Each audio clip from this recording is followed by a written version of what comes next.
Salut, c'est Chloé de Veggie Magnifique et aujourd'hui on parle alimentation pour les petits veggies gourmands. Alors parfois ce n'est pas facile d'être maman végane en France parce que c'est un pays qui a encore plein d'idées reçues sur l'alimentation. Ça change, heureusement, il y a du changement dans l'air, mais il reste quand même cette résistance par rapport au fait de changer les mœurs alimentaires.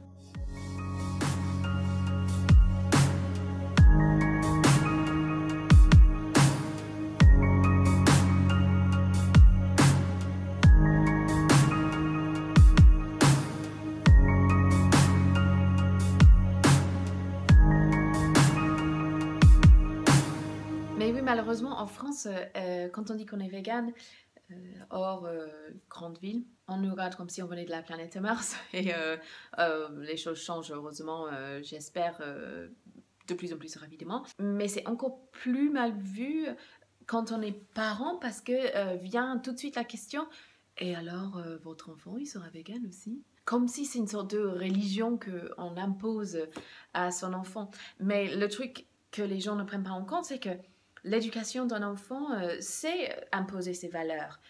Et tant mieux, étant donné qu'on a construit nous-mêmes notre système de valeurs autour de ce que nous pensons être la meilleure façon d'appréhender la vie. Ben, heureusement qu'on est là, les parents, pour éduquer les enfants sur ce qui est normal et ce qui n'est pas normal. Et alors, ceux qui mangent encore les animaux et boivent de leurs sécrétions, alors qu'on sait pertinemment aujourd'hui que ça nuit à la santé et à la planète, est-ce que eux, ils imposent leurs croyances aux enfants? N'est-il pas une imposition aussi de leur éduquer en tant que carniste? Et je rêve du jour où le fait d'être carniste serait vu comme vraiment bizarre, parce que c'est bizarre.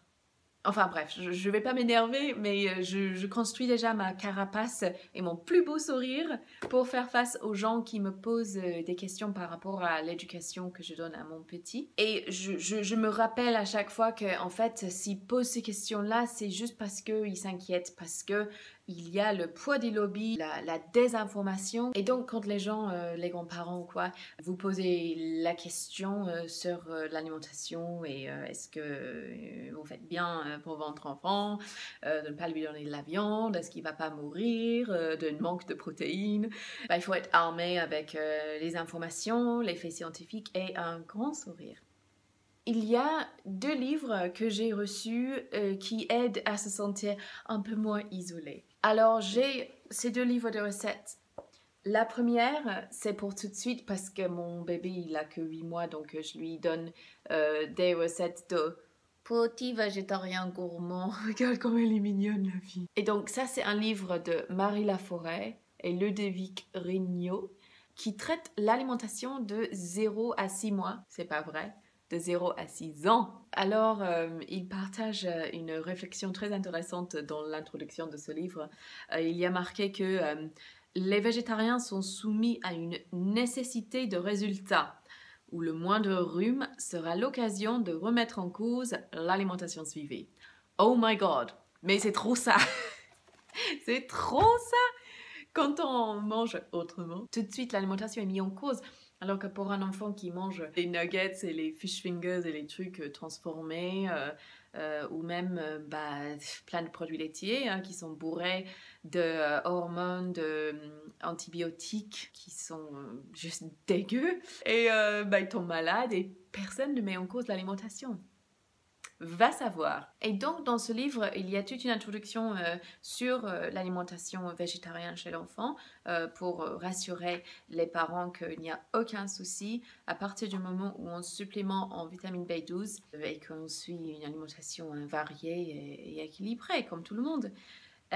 Et après, il y a plein de recettes avec des photos tellement belles. Ce genre de recettes pour les tout petits. Après, il y a les premiers repas avec les morceaux quand il est plus grand. Puis après, c'est de 3 à 6 ans. Donc, des petites recettes gourmande, colorée, avec plein de légumes dedans. Les petits pancakes, le milkshake banane poire, milkshake, c'est avec du lait d'avoine. C'est beau, ça me donne envie. En fait, ce qui est super avec ces livres-là, c'est que quand je pense à faire ces repas-là avec mon enfant quand il sera plus grand, j'ai la petite larme qui vient aux yeux en imaginant nous en train de cuisiner ensemble et de lui faire plaisir à ses petites papilles avec des choses mignonnes et beaux et bons. Et donc, chez nous, on fait allaitement à la demande, c'est-à-dire qu'il va téter de 6 à 10 fois par jour. On fait du cododo et donc il va téter dans la nuit aussi. Et puis midi et soir, on lui fait des petites purées de différents légumes et on lui rajoute une capsule de vitamine B12 en microdose, c'est 10 mg, c'est par la marque Sunday Natural.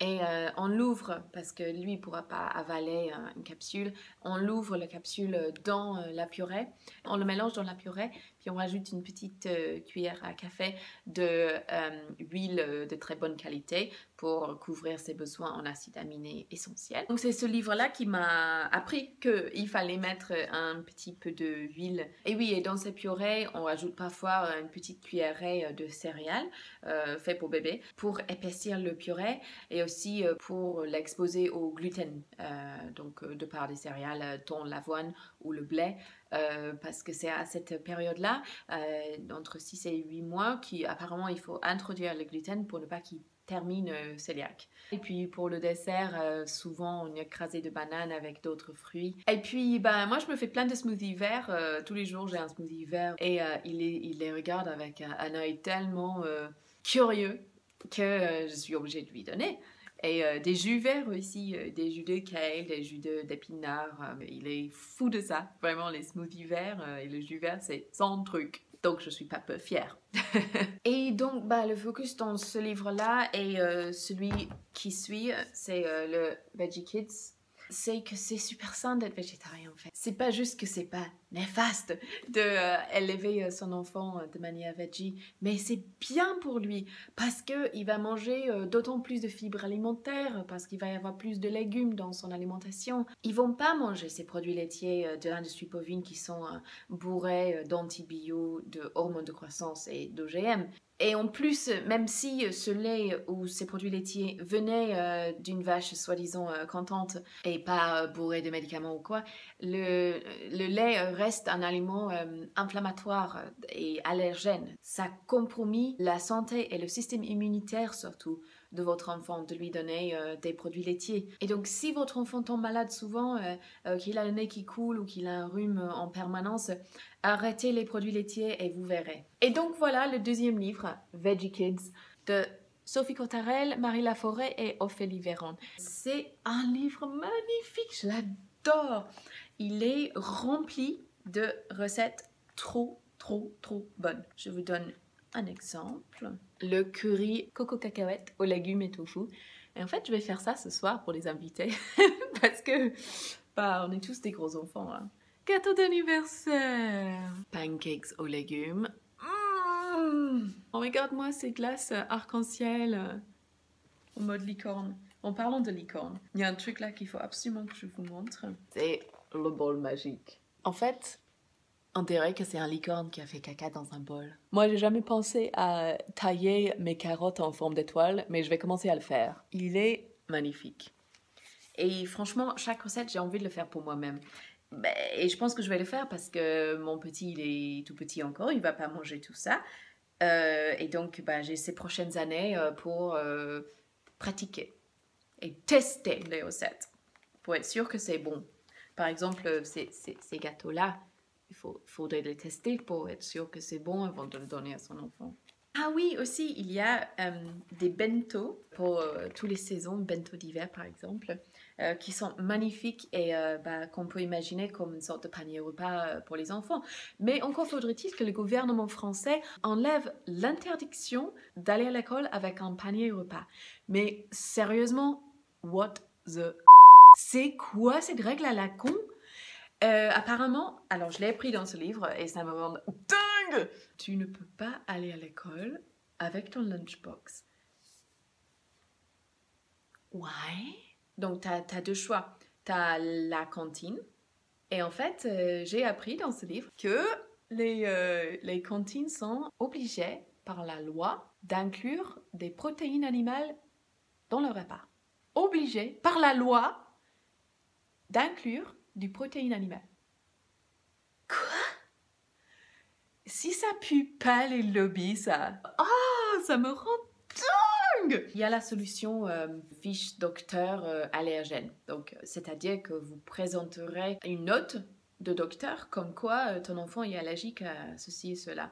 Et donc, qu'il ne peut pas manger à la cantine et que donc, il a le droit de manger son panier repas. Et donc, je pense que je vais marquer sur le mien que mon enfant est allergique aux États totalitaires. Ou au lobby. Oh, il est allergique au lobby, mon enfant. Sinon, il faut pouvoir aller le chercher le midi pour lui faire à manger.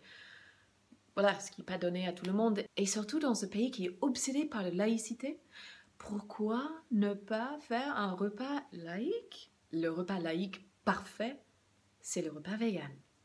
Parce que ça convient aux musulmans, aux juifs, aux chrétiens, à tout le monde. Pourquoi on fait pas ça? Ah oui, je sais, c'est les lobbies. Et donc aussi, dans l'introduction, il y a tout un chapitre sur la nutrition et les conseils, très complet, des fiches nutritionnelles. Et puis, ma partie préférée, c'est les petits portraits des enfants veggie qui sont trop mignons. Et ça, c'est le portrait de la famille de Sophie Cottarel qui a coécrit le livre. Et elle répond aux questions. Regarde ces petits enfants, c'est trop beau. Et voilà, par exemple des questions comme avec les copains des enfants, ce n'est pas trop difficile. Comment vos proches ont-ils réagi quand vous aviez annoncé que vos enfants seraient véganes? Quelles sont vos recettes préférées à la maison? Et voilà, il y a plein de photos très belles. Des enfants qui ont choisi, eux, d'être véganes. Pas cool ça? Moi, je trouve que c'est cool. Alors, elle, c'est Milena, elle a 11 ans. Elle n'a pas peur d'affirmer ses convictions et de sensibiliser son entourage à la cause animale. Avec des jeunes véganes aussi investis, une seule certitude, la nouvelle génération va changer la donne. Oh oui! Merci Milena. Ce qui est vraiment génial dans ce livre, c'est qu'il te donne plein d'astuces super pratiques pour gérer l'entourage, la famille, les autres enfants. Comment est-ce qu'on peut naviguer la vie en tant que famille végane dans un pays qui rend ça un petit peu difficile.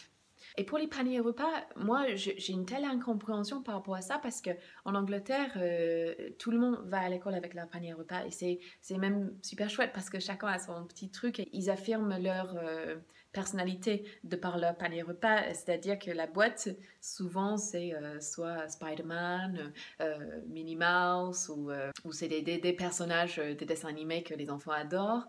Et donc tout le monde est très fier de son panier repas et puis à l'intérieur, c'est toujours la petite surprise. Qu'est-ce que papa ou maman a mis dans mon panier ce matin?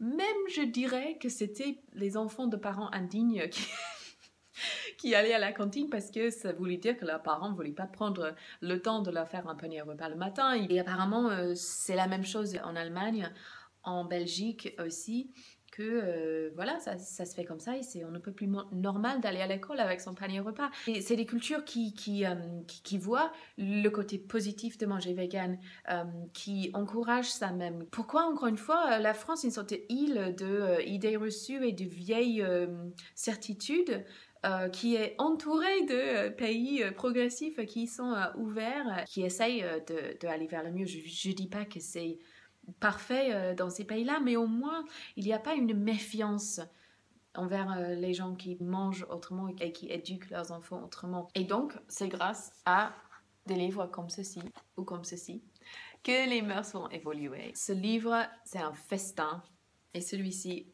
aussi. Et donc, je vous encourage à découvrir ces deux ouvrages et de regarder aussi sur Internet, regarder les différentes recettes qu'il y a pour enfants. Parce que le truc, c'est que vous le savez, être vegan, c'est un cadeau que vous faites à vous-même et à vos enfants. Et ça peut être gourmand, ça peut être hyper sain, ça peut être coloré, mais il faut le montrer aux autres. Voilà. Et que c'est comme ça qu'on va changer les mœurs et qu'on va faire évoluer la société. Voilà, ben, je vous laisse, je vais aller me régaler avec mon curry, lait de coco, cacahuètes, tofu. Et je vous dis à la semaine prochaine, ça va être Magnifique TV. Bye bye!